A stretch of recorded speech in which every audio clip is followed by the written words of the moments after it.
Friday Heaters. Today, a little bit of a special one. We are at Gemini G.E.L, one of the most storied printmakers, checking out the Robert Rauschenberg show. Let's heat it up. Rauschenberg was a giant. I mean, he was inventive, pushed the boundaries constantly. Of printmaking, well, of everything. Painting, to writing. I mean, Gemini worked extensively with him throughout his career.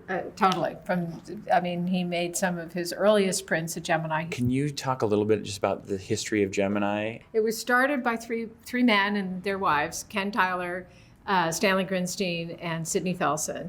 Tyler had a contract printing studio actually down the road, and he went to his buddy Stanley Grinstein and said, I have this idea of starting a print shop. And they both said, it sounds like a good idea. We don't know what we're doing. So they found Ken Tyler, and the three men formed a partnership. But very quickly, Rauschenberg was one of the first of that kind of generation of the pop artists that they invited to come work at Gemini. And within 4 years, we were firmly established as an important place for printmaking in contemporary prints, and certainly in Southern California. Oh, it's so awesome. We are in the Centennial. So this year would have been his 100th birthday. Yes, exactly. So what are some of kind of the main pieces here in the lobby that we focus on? Yes, Rauschenberg has been working at Gemini for about 40 years, since 1967. And this is actually the first print he did here at Gemini. And back in the day was the largest lithograph ever pulled. And it's called Booster. So when Rauschenberg came to Gemini, the partner asked him, what do you want to do? And he said, I want to do a portrait of an inner man. Inner man. At the time, there was no machine that could scan his body in one. So he was scanned 6 different times from head to toe. On top of this, there is the celestial chart of year 1967. Okay. And then there are like different elements, like the chair is placed next to the head, because for him the chair is a place where you sit to contemplate alone. Yeah. And they are like clipboard of Los Angeles magazine, different athletes at the time. And so this is like a very well-known print. I think a lot of our audience is new to just the print industry itself. So this would be one of how many prints? So this one was an edition of a 38. 38. And as I said, at the time was the largest lithograph ever pulled. So it was like an achievement. Yeah. And Rauschenberg started already to show himself as very innovative, someone that was pushing the boundary of printmaking. And so the themes of like the chair or some of the athlete stuff, those will come up in other prints or other pieces of his work? Yes, so this one is called Booster. The series is called the Booster and the 7 Studies. Okay. So he did 7 studies to do this print. They are standing alone lithographs, but they are also part of this major lithograph. So you have the same element, the athletes, the chair, the skull over there, the drills, which, the drills, Rauschenberg was very sexual. Yeah, the sexual, the drill, Yeah. And then he worked in another series called Stoned Moon. In 1969, Rauschenberg was invited by NASA to witness the launch of Apollo 11. After that, NASA supplied for him the images of the astronauts. So these are all the real astronauts working. In 1969, he did this lithograph, which he became the largest lithograph ever pulled after that one. So he was not happy with that one. He just created another giant lithograph. And this is like Florida landscape with the most technological aspect at the time, Apollo 11. Today, would this be considered still very big for a print, or do you guys print even bigger stuff today? This one is one of the largest lithograph ever pulled, even as today, because you need to have like a large stone to draw. Okay. So this one, it was like quite difficult to find like those stone. Okay, so we've got lithograph. Yes. And we've got... The lithograph, yeah. You are working on the stone, on the litho stone. Okay.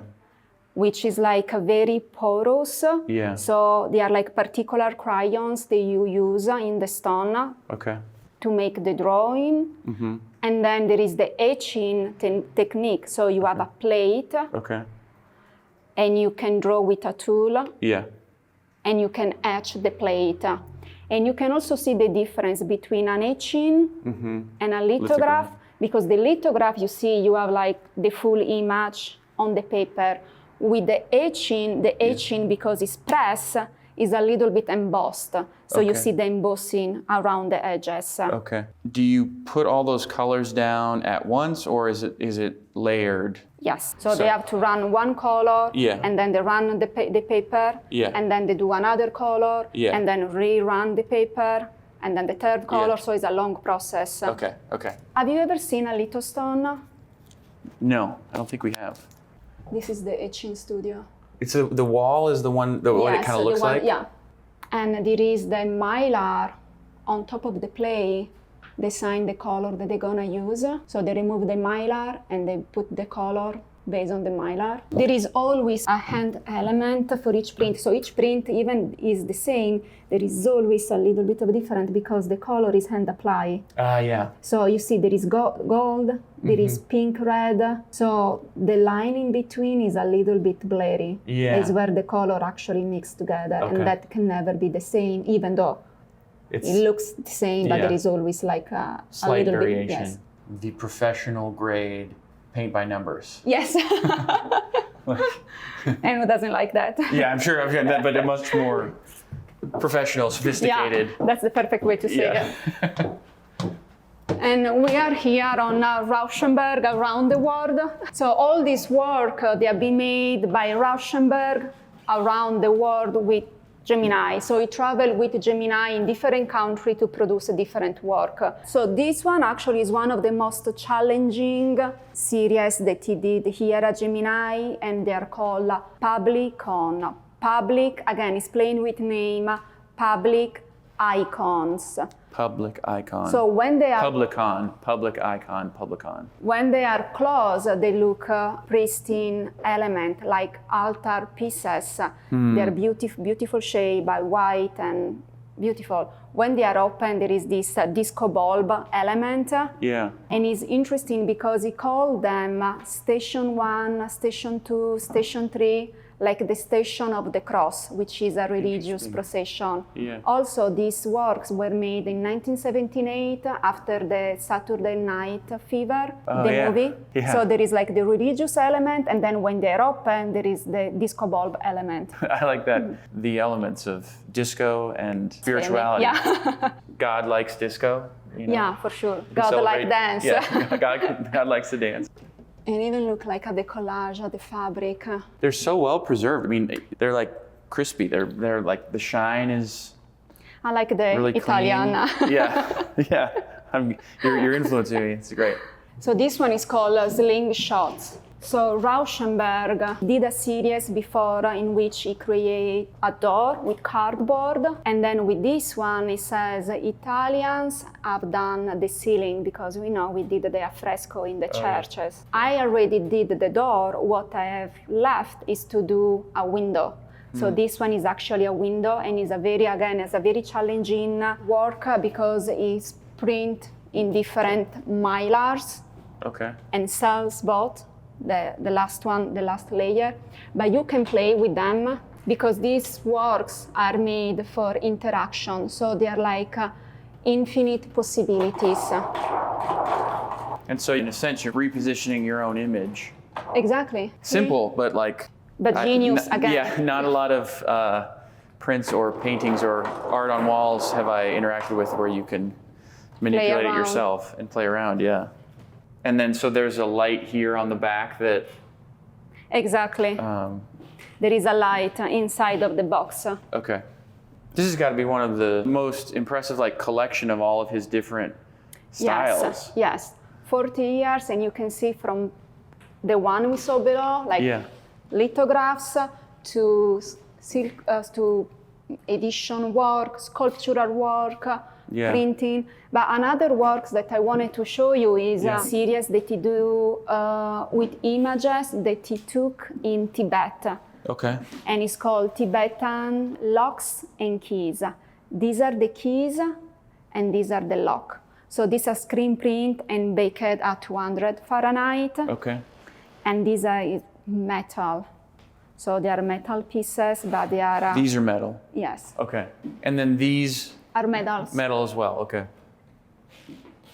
And so this kind of, these on the wall being the lock and then the keys. And there are like also some hand-painted element. I think like this is hand paint on the side. Oh yeah. But the composition is quite beautiful. And again, you know, Rauschenberg was very sexual in the way that he was doing things. So you still have the Buddha and you still have like that one, which is like, so you have a religious element and that Oh, and one then sort of like anatomical. Yeah. Yeah, the faucet. And this one is one of the most poetic series that he did. It's called Card Birds, because they are called card birds and not cardboard, because they are delicate and fragile, like the feather of a bird, and they are flying in the wall. These one are discarded cardboards that he used with a screen print element, and they are quite poetic and beautiful because it really show how Rauschenberg was seeing things in a different way. For him, everything was beautiful. He actually saw the world and brought the world into his art, which is, for this, probably is like the most iconic pop artist. And he's still so very contemporary, and you can see how so many artists, they are taking from him, and he was like experimenting in everything and find the beauty in everything, wherever was material or wording or anything, photography. He was a 360-degree artist. This looks really like kind of almost printed, and he made his own painting on it at all, or am I misinterpreting that? No, some of them, they are both element of real cardboard and also screen print element. Screen printed, okay. But now, even to me, it's very difficult to understand which one. Which one is which? Like to me, it's like, now that you sent me the email, it's like, this to me feels real. And this one, this is almost like a cartoon. Like it's so new and even like I think this one is real. I think this one is screen print. See, you can see the color. Yeah. Even like this line. Yeah. I think these are screen print. Yeah, when I first looked at these, I thought, oh, it's just, he's cutting out interesting shapes from existing cardboard, but it's not. He's not. No. He's even like printing and doing. Yeah. And he's mixing together reality and creativity and invention. Interesting how they're all nailed in, like basic. He didn't, there's not like... when we were hanging, we were like, oh, how we should hang them. And the guy came, like this. They already have the holes from the previous. Oh, okay, Do we perceive these as like birds that have flown into a wall? Or just flying kind of, I don't know, this could be flying kind of The question is also... Like, is it kind of like dead birds? The question is also how do you perceive it? Because art is always so very personal. Yeah. So the artist can suggest something, but the conversation always ends with you. Yeah. So what is your taking? Well, I feel like maybe it's the glass half full guy in me that wants to see these birds as sort of up and out from the wall rather than like running into the wall. That one's harder. This one might be more of like a stuck on the wall, but I think in cartoons and stuff, birds survive that. And so then this here is kind of our final. This chair was inspired by the Aurora Borealis. So Rauschenberg went to see the Aurora Borealis, and then he created a series of works, and this is one of the work that was inspired by that. And this one is called Borealis Share, not chair, Borealis shares, like in financing, because it's better when you share things. Oh, share. Share. Borealis share. Share, yes. And as you can see, is a chair for two, where you can see Oh, yeah, into, sure. and you can share. Some of the parts hand painted by him. There is below a image, a photograph of him working on this cool. chair with Gregory Peck on the back, because Gregory Peck was a friend of Robert Rauschenberg. So one afternoon he came here and they were talking on the backyard. Rauschenberg was painting, and Gregory Peck, they were talking and drinking Jack Daniels. So cool. This is made with brass, different material, but there is also bulletproof. Okay. So if you sit here and Oh, yeah. someone shoot you, you're gonna be safe. They just got to make sure and be shooting you from the other side. Yeah.